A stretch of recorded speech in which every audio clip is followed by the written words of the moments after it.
মিনাশ শাইতানির রাজিম বিসমিল্লাহির রহমানির রহিম। জুমা মুবারক। গতকালকে বাংলাদেশের অন্তর্বর্তীকালীন সরকারের শপথ গ্রহণ হয়েছে। ডক্টর মোহাম্মদ ইউনূস স্যারকে অন্তর্বর্তী সরকারের প্রধান করাতে আমরা গর্বিত, আমরা আনন্দিত।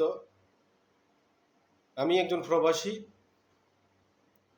আমরা প্রবাসী হিসাবে অত্যন্ত খুশি হয়েছি, অত্যন্ত আনন্দিত হয়েছি। আমি ডক্টর মোহাম্মদ ইউনূস স্যারের কাছে আমি একজন প্রবাসী হিসাবে সকল প্রবাসীদের পক্ষ থেকে আপনাকে অভিনন্দন। আর আপনার প্রতি আমাদের একটা দরখাস্ত, খোলা চিঠি সকল প্রবাসীদের পক্ষ থেকে।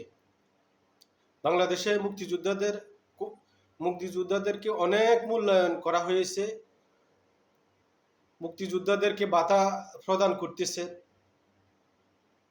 আমি একজন রেমিটেন্স যোদ্ধা হিসাবে আমি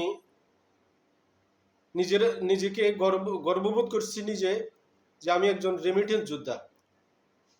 মুক্তিযোদ্ধারা জীবনের বিনিময়ে, ত্যাগের বিনিময়ে আমাদের একটা দেশ উপহার দিচ্ছে। আর রেমিটেন্স যোদ্ধারা ওই দেশটাকে অর্থনৈতিক সচ্ছলতা দেওয়ার জন্য, ওই দেশের অর্থনৈতিক চালিকা শক্তি হিসাবে দেশটাকে বিনির্মাণের জন্য আপ্রাণ চেষ্টা করছে প্রবাসীরা। আমি ডক্টর মোহাম্মদ ইউনূস স্যারের কাছে আমার রিকোয়েস্ট থাকবে, আমার দরখাস্ত থাকবে, সকল প্রবাসীদের জন্য একটা আইন করা হোক সংসদে, আপনাদের মাধ্যমে, যে সকল প্রবাসীদেরকে যারা একবারে দেশে চলে যায় তাদেরকে একটা সম্মাননা, যেভাবে মুক্তিযোদ্ধাদেরকে দেওয়া হয় ভাতা, প্রবাসীদের জন্য একটা ভাতার ব্যবস্থা করা যায় কিনা, এটা আপনি চিন্তা করবেন। আপনার সাথে যারা আছে সবাইকে অনুরোধ করছি, সবাই চিন্তা করবেন। যেহেতু আপনারা এই বাংলাদেশটাকে একটা সংস্কার করার শপথ নিয়েছেন, বাংলাদেশটাকে একটা পর্যায়ে, ভালো একটা পর্যায়ে নিয়ে যাওয়ার জন্য শপথ নিয়েছেন। বাংলাদেশটাকে কিভাবে পরিচালনা করা যায় ভালোভাবে, দুর্নীতি মুক্ত করা যায়, বাংলাদেশটাকে কিভাবে সংস্কার করা যায়, ওইটার জন্য আপনারা শপথ নিয়েছেন। তো এই জন্য আপনাদের প্রতি আমরা আশাবাদী। প্রবাসীরা যারা আছি, প্রবাসীদের জন্য অবশ্যই কিছু করবেন।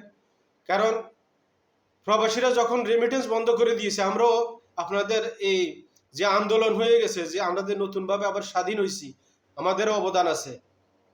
আমাদের সন্তানরা দেশে এই বৈষম্য বিরোধী আন্দোলন করেছে, আমরা যারা প্রবাসী আছি আমরা রেমিটেন্স বন্ধ করে দিয়ে আমরা আন্দোলন করেছি। অর্থাৎ আমরাও এই আন্দোলনের অংশীদার, আমরাও প্রবাসীরাও অংশীদার, আমাদের সন্তানরাও এই আন্দোলনের অংশীদার। তাই বলছি, আপনার কাছে আকুল আবেদন, আপনি অবশ্যই প্রবাসীদের জন্য কিছু একটা করে যাবেন, এটা আপনার কাছে আমাদের দরখাস্ত। ধন্যবাদ সবাইকে, ভালো থাকবেন। সবাইকে আবারও জুমা মোবারক। আসসালামু আলাইকুম রহমতুল্লাহি ওয়া বারাকাতুহু।